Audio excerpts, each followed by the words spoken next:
1 Samuel 1ஆம் அதிகாரம். அன்னாள் என்ன செய்தார்? வந்து அழுதார். முதலாவது நாம் பார்த்தோம் மகதலேனா மரியாள் தன்னுடைய நிலையை எண்ணி, ஆண்டவருடைய நேசம், இப்படியெல்லாம் நான் இருந்தேன், ஆண்டவர் எண்ணி நேசித்தாரே, நிலையை எண்ணி அழுதால் ஆண்டவருடைய ஆசீர்வாதத்தை பெற்றுக்கொண்டார். யாக்கோபு அவரும் தன்னுடைய நிலை, அவருடைய நிலை வேறு.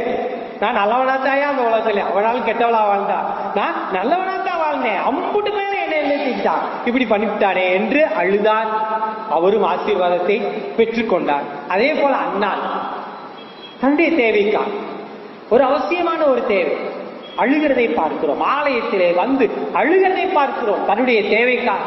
அதே போல் உங்களுடைய தேவைக்காக இந்த நாளிலே வந்து உங்களுடைய மனதுக்குள்ளாக ஆண்டவரிடத்திலே அழுது கொண்டு இருக்கிறீர்களா? கவலைப்படாதீர்கள். அந்த பகுதியை நீங்கள் பார்த்தோம் என்று சொன்னால் அதுக்கப்புறம் அண்ணால் என்ன செய்யலையா? கவலைப்படல. ஆண்டவர்கிட்ட ஊட்டி விட்டு போய்விட்டார். அவர் பார்த்துக்குவார். இத்தனை வருஷம் எப்படி ஓடிச்சு, இனி அதுவும் ஓடுமையா.